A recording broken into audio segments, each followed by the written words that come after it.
Tactical strategies for the battlefields of life. Powered by Task Force 1111. Conducting soul rescue operations. Tactic 1.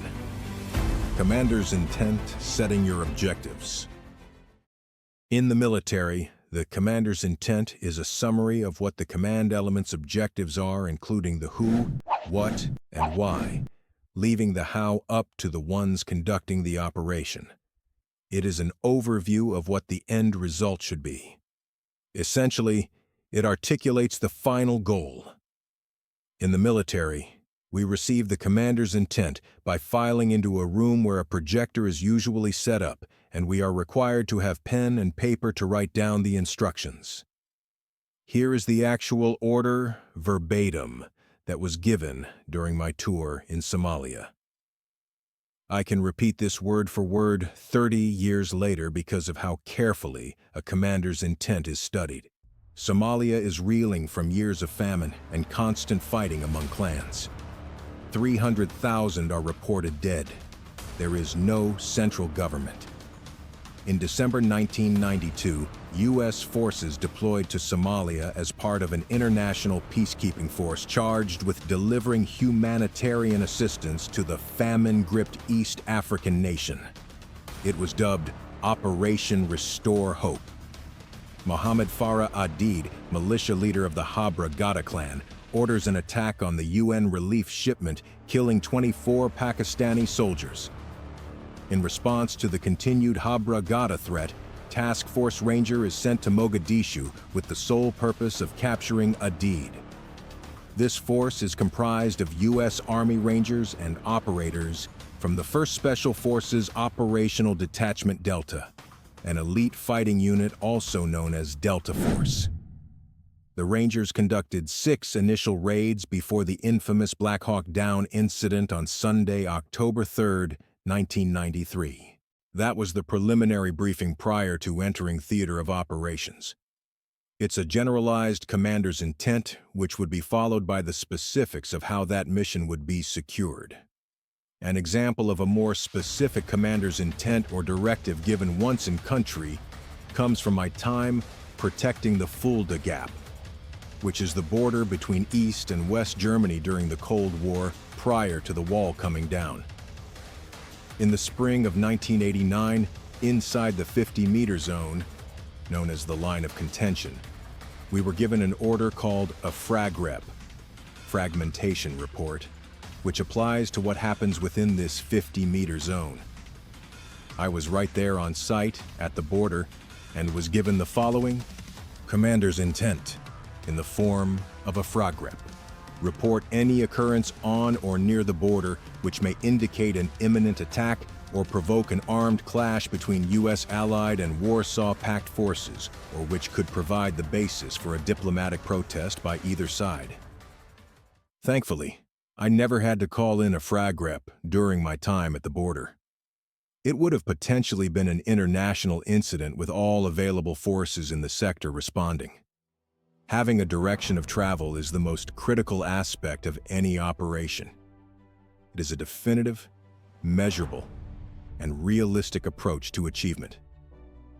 The commander's intent sets the objective. Although it defines the end result, it is also the launch point to which all action is tethered. It is absolute and unyielding.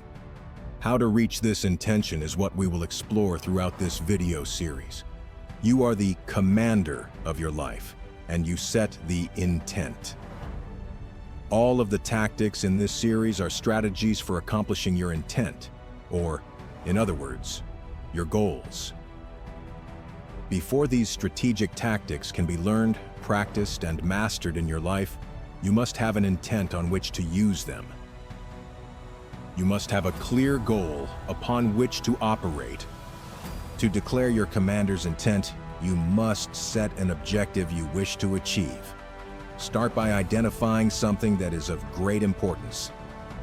What is your goal at this very moment? Who do you hope to be? What do you want to accomplish? Pause this video and get a notepad. Then write down the first desire that comes to your mind in one sentence. Let your soul speak to you. If you could be or achieve anything right now, what would it be? Now that you have a label for your commander's intent, envision what it will look like to have become or accomplished this objective. Take 10 minutes to close your eyes and walk through the future scenario where this goal has become reality. What does it feel like? How has the world changed because you have accomplished this dream? In just a moment, I will again instruct you to pause this video. Then close your eyes and visit your success. Implant it into your mind in detail through meditation. Move slowly and note every detail of this dream. Involve your senses. How does it look, feel, smell? After 10 minutes of envisioning your goal, pick up your notepad and write it in a paragraph with as much specificity as you can. Go ahead and pause now.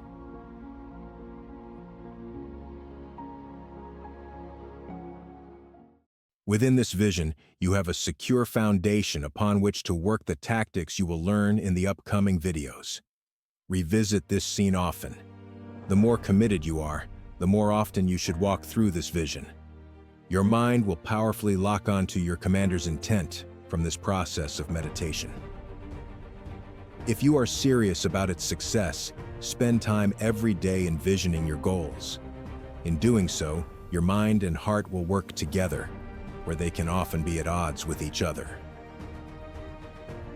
The clearer you see the end result, the more you will believe it is possible. The stronger you believe, the greater your ability to achieve. You can only achieve what you believe is possible. So a vision in which you can see your goal becoming reality is essential. As you move through these videos, know that no plan survives first contact. This simply means that the path to life's objectives is not a straight line, and it is never clear of obstacles. You will take enemy fire, and that enemy fire will often be sustained. It may start out as a random pot shot here and there, but can become a constant barrage with an occasional tracer shot sent by the enemy to assess if the adversity is getting to you. The closer you get to your target, the heavier the resistance can become. As the bombers flew over Berlin during World War II, the thick smoke they flew into from the flak being shot up from the ground told them that they were right over the target. When you face even more obstacles than at the start of your mission, do not be discouraged and do not doubt. Just keep working the strategies you are being taught in these videos. These are proven tactics that win wars, and they will be effective in your battle for greatness. Decide now to be a military badass in your own life. Enter this campaign with the mindset of refusing to quit. Stay focused, stand firm in your conviction, and carry it to completion. Do not worry about what could go wrong, because things will go wrong. Once you are resolved to that truth and trust the process, victory is already yours, because the most difficult battlefield of all resides in your own mind. When you conquer the enemy that is embedded in your fears and doubts, you can't be stopped. No one else can command that most critical front line except you.